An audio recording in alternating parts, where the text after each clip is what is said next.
こんにちは、クリフです。今日はですね、NAS のお話です。ネットワークアタッチドストレージっていうんですかね。これでですね、10ギガ RAM 搭載したものが、Amazon で16,000円で出ていたんですね。ハードディスクはトータルで4テラ、4米のものなんですけれども、それもでもメーカー IO データっていう信頼が置けそうなメーカーのものだったんで、ついついポチってみましたっていうところで、ちょっとこれを紹介していきたいと思います。ハードディスクから SSD に交換してみようということで4枚準備しましたつって、これも今まで他の NAS に入ってたり PC に入ってて、データ用で撮ってたやつなんですけども、思い切ってこの4枚を揃えて全部入れ替えていってみたいと、そういう感じで思ってます。ということで入れ替えをしていきたいと思います。10GB のニック搭載ってことで買っちゃったんですけど、 SSD 対応とか、あと CPU とかメモリーとか何も調べないで買ってしまいました。だいたいこれ SSD が使えるタイプなのかどうかっていうのも分かんねえだよな。で下に来るのか。待って、よいしょ。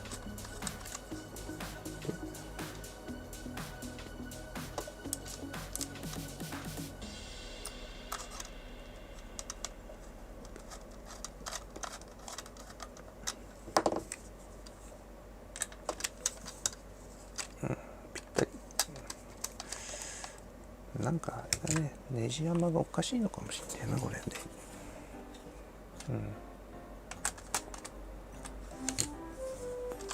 はい、できました。電源スイッチを入れて、NAS が立ち上がるのを待っているところです。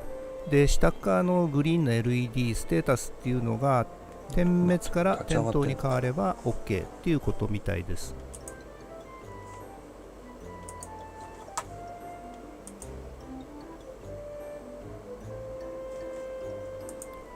初回なんでちょっと立ち上がりに時間かかっているかなっていう気はしますけれども、大概点灯に変わりますので、もうしばらく待ってください。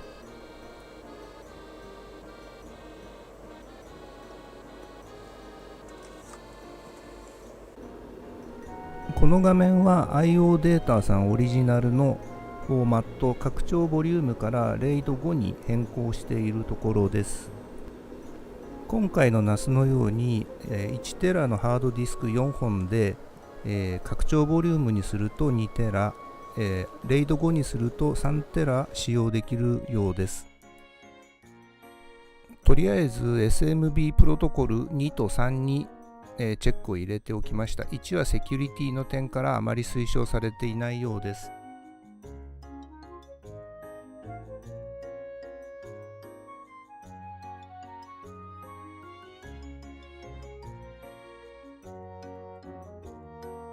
で、あとこのページでフレームサイズを9000にセットしておきました。あと IP アドレスとかは固定 IP で使用しています。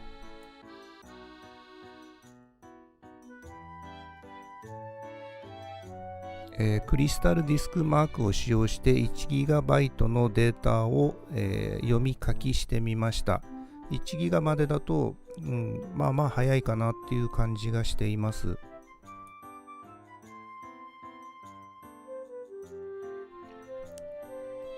そうなんですよ。1ギガまでは早いんですよ。これがですね、1ギガをちょっと超えてきて、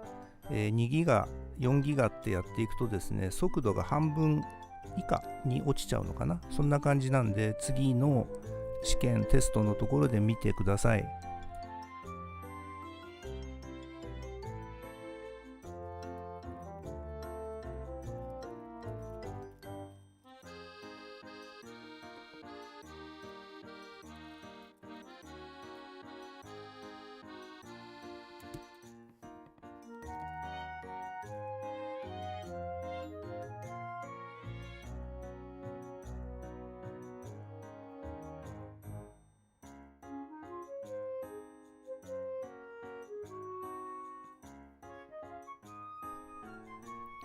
ここからは、NAS に4ギガのデータを読み書きしているところなんですけれども、速度が半分以下に落っこっちゃってるっていうのが見ていただけると思います。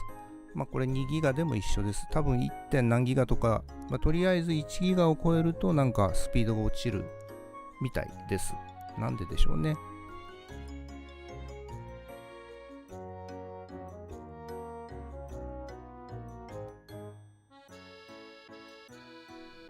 で、この速度の低下っていうのが SSD だから起こるのかなって思ったんですけども、ハードディスクにしても結果は同じなんですよ。同じ傾向になるんで、次のテストを見ていただきたいと思います。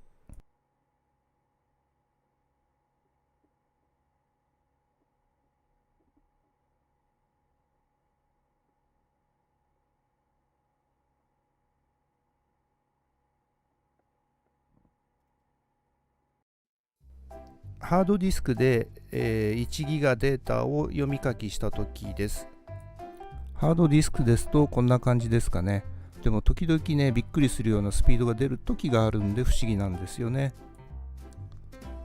で、大きいサイズのデータの読み書きになると、ハードディスクと SSD の差が縮まってきているような感じで、無理にSSD を使う必要もないのかなっていう気がちょっとしてきているんですね。1ギガ以上のデータの読み書きだと SSD とハードディスクの差がそんなにないんであれば、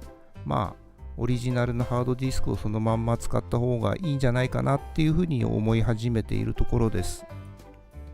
で、2.5 ギガのニックを積んだアサススターの AS6702T っていうのもあるんですけれども、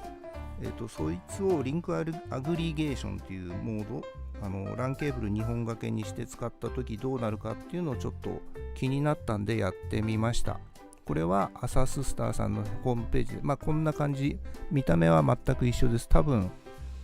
私のは CPU が1個前のだと思います。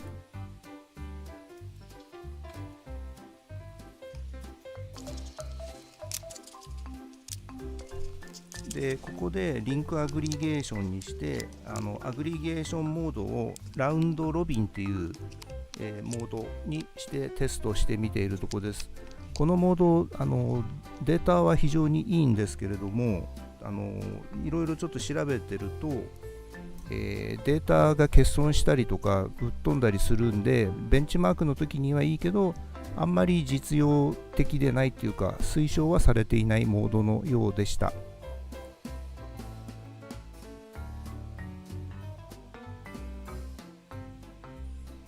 なかなか大きいファイルから小さいサイズまでスピードが出てていい結果ではないかと思います。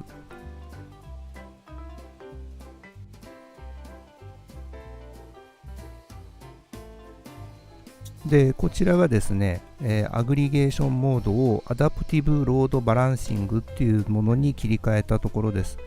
連続ファイル、大きいファイルのスピードは半分ぐらいに落っこっちゃってるんですけども、その他はラウンドロビンと変わらないような結果を得られているんで、いいのかなっていう気がしています。あとはこのモードにするとデータの安定性とかがずっと増してくるっていうことなんで、こちらは推奨されているモードの一つになります。大きいファイルを高速で送受信できるのであれば 10GB RAM のありがたさをひしひしと感じると思うんですけども、1ギガ超えちゃうと速度が半分に落っこっちゃうっていうのはちょっと考えもんで、単に使い道がないかなっていうふうに今 SSD の方は考えてます。無理に 10GB BPS にしなくても良いのかなという結果なのかなと思ってます。で、今回使用しているハードディスクの性能は、180MB パーセックっていう感じの速度のものです。あと SSD の方は 500MB パーセックっていうスペックのもののようです。とりあえず業務用で使われるようなネットワーク機材は必要ないと思ってるんですけども、そのうちいつの日か、16ポート10ギガ対応でマネージドスイッチっていうのが安く買えれば、ちょっと変更してみたいかなって思ってますけど、いつになることでしょうか。アサスターの NAS は SMB マルチチャンネルで当面の間運用しようかなっていうふうに思ってます。今回試したリンクアグリゲーションのモードは以下になりますけども、詳しくはネットで調べてください。NAS ってあるととても便利なんですけども、ちょっと高いですよね。それが問題かなっていうところですね。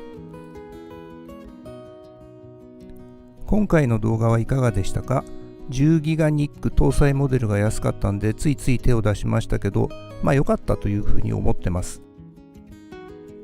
チャンネル登録、高評価ボタンポチッとよろしくお願いします。